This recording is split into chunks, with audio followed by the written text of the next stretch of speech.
নমস্কার বন্ধুরা, নবদিগন্ত চ্যানেলের পক্ষ থেকে আপনাদের সকলকে জানাই স্বাগতম। তো বন্ধুরা, আজকে সকালে গুড মর্নিং জানিয়ে আপনাদের জন্য নতুন যে আপডেটটি শেয়ার করতে চলেছি সেটি হচ্ছে প্রাইমারি 32,000 মামলা।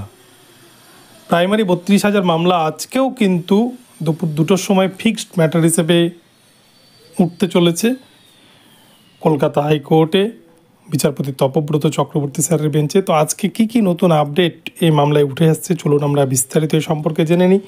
তবে তার আগে বলে, যারা প্রথমবার চ্যানেলটি দেখছেন, যারা এখনও চ্যানেলটিকে সাবস্ক্রাইব করেননি, আপনারা অবশ্যই চ্যানেলটিকে সাবস্ক্রাইব করে নেবেন।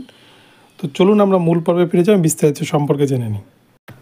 তো বন্ধুরা, 32,000 চাকরি বাতিল মামলায় আমরা দেখছি ডিভিশন বেঞ্চ যেভাবে শুনানি করছেন, তাতে কিন্তু একের পর এক যে দুর্নীতির যে পোল, সেই পোল কিন্তু খুলতে চলেছে এবং খুলছেও।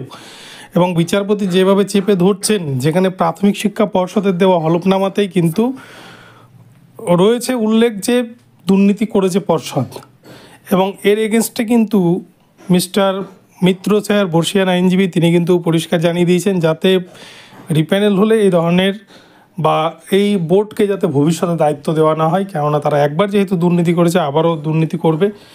তো এই প্রসঙ্গে রিপ্যানেল হবে নাকি পুরোটাই বাতিল হবে, নাকি পিটিশনারদের চাকরি দেবে, নাকি সে সময় যারা ইন্টারভিউ দিয়েছিল, যারা বঞ্চিত হয়েছে, যারা জেনারেলের কাট অফ ক্লিয়ার করেছে, যারা 10-এর ওপর পেয়েছে প্রত্যেককেই চাকরি দিবে। এখন কী হবে এই ঘটনাটা, যদিও 10-এর বিষয়টা বললাম, কিছু কিছু ডিপিএসসিতে কিন্তু 10 কাট অফ নেমেছিল, যেটাতে কিন্তু ইন্টারভিউ, অ্যাপটিটিউড টেস্ট এবং টেটের নাম্বার বাদে অনেকেরই হয়তো 10-এর ওপরেই রয়েছে, অনেকেই চাকরি পাননি।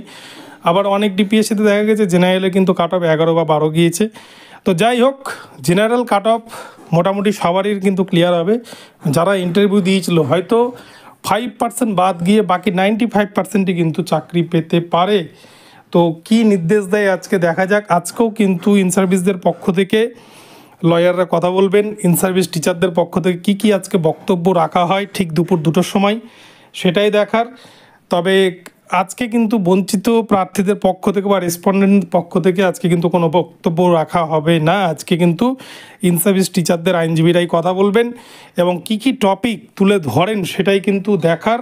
তো দেখা যাক শেষ পর্যন্ত কি হয় আজকের এই আপডেট। আপনারা চ্যানেলে নজর রাখবেন, আপডেট পেলেই কিন্তু আপনাদেরকে জানিয়ে দেবো যে দুপুর 2টোয় তপব্রত স্যার কী নির্দেশ দিলেন। তো বন্ধুরা, এখন এই পর্যন্ত রইল। ভিডিওটি ভালো লাগলে চ্যানেলটিকে সাবস্ক্রাইব করে দেবেন। দেখা হচ্ছে পরবর্তী ভিডিওতে। সকলে ভালো থাকবেন, ধন্যবাদ।